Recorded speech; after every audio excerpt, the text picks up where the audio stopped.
Hulikam sa Antipolo Rizal ang pamamaril sa isang babaeng 22 anyos. Ang suspect umamin sa krimen at sinabing inalok siya ng biktima ng iligal na droga. Balita hatid ni EJ Gomez. Naglalakad ang babaeng yan sa kalsada ng Barangay Kupang sa Antipolo City pasado alas 12 ng madaling araw kahapon.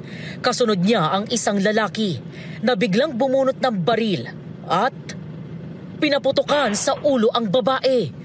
Natumba ang babae, tumakbo sa eskinita ang gunman. Ayon sa pulisya, may kaugnayan sa droga ang motibo sa pamamaril sa 22 anyos na biktima.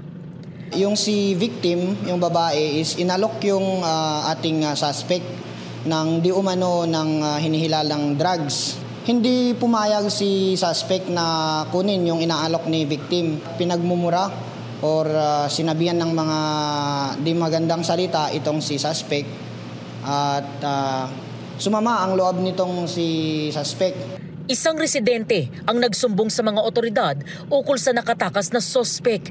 Natuntun siya sa isang bahay sa Barangay Kupang. Tugma raw ang suot na shorts at tattoo ng sospek sa nakuna ng CCTV. Na-recover ang ginamit na baril malapit sa pinangyarihan ng insidente. Aminado ang sospek sa krimen. Aniya, nakikipag-inuman daw siya sa birthday ng kapatid niya nang lapitan siya ng biktima. Tapos dumaan po siya doon. Ayun na po yun, ninalok na po ako ng droga. Hindi ko po kinuha, pinagmumura na po ako. Tinundan ko po siya, kinuha ko yung baril ko. Yun po, binaril ko po siya. Itinanggi ng ina ng biktima na nagbebenta ng droga ang kanyang anak. Walang kamuang-muang na binaril yung anak ko.